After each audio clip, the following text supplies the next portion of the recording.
power. It isn't about force, it's about control.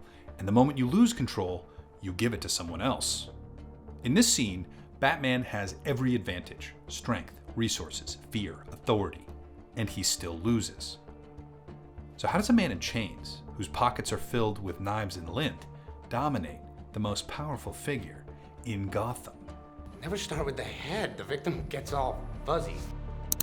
At this point in the film, the Joker has been caught. Rachel and Harvey Dent are missing, and Batman wants to find out where they are. Even without handcuffs, the Joker is still restrained. He is no physical match for Batman. But here's the problem. Batman believes his strength equals dominance over the situation, that fear means compliance from his audience. Batman believes that control of the situation grants the ability to leverage outcomes. The Joker, on the other hand, believes that emotional instability is weakness, that predictability is the same as vulnerability, and control of the situation is the ability to trigger your opponent's negative emotions. The Joker establishes emotional control on his terms. He provokes, he taunts. You have nothing to threaten me with, nothing to do with all your strength. This removes Batman's leverage. He reframes pain as meaningless. Batman's primary tool becomes irrelevant. Batman is emotional, he's reactive, and he's completely off balance. The first person to lose control hands power to the other side.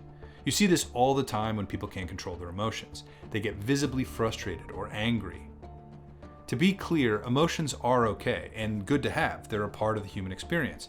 But they will undermine any point you're trying to make in the moment because the outburst becomes the focus. When it comes to influence, losing control becomes an issue of credibility. How credible can you be if you can't even control yourself at this moment? This is how the Joker takes over. By taking away Batman's power, the Joker is now in full control.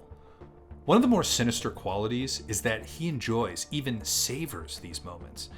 He wants his opponent to feel the loss. The Joker doesn't savor for too long, though. He knows everyone has a breaking point. His actions in the film actually set out to prove that very point. So he reveals his grand plan.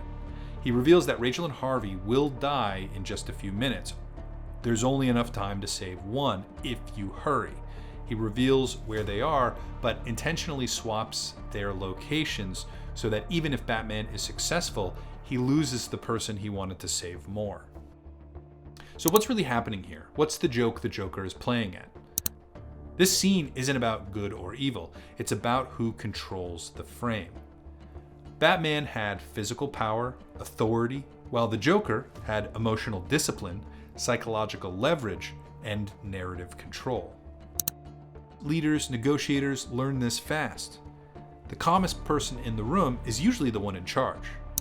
But it is important to recognize that calm doesn't always mean that. If Batman kept composure here, he would have still lost. You still need leverage or respect for calm to have any meaning, but you get the idea. From this example, we can actually learn valuable insights. State control comes before situational control. If someone can provoke you, they can steer you.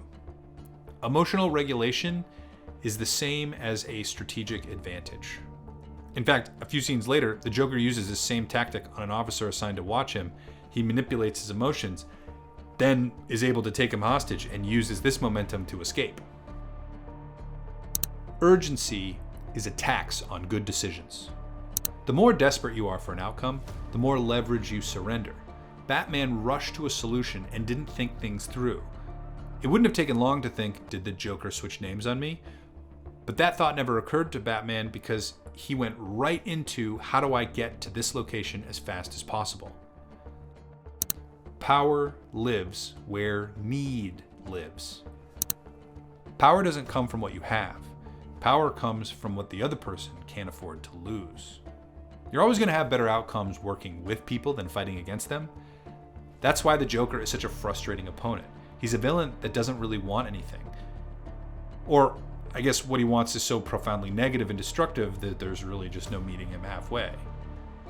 The Joker didn't beat Batman physically, he beat him psychologically. Batman walked into that room with physical power. but the Joker walked out with full control. If you want influence, master your reactions before you try to control others.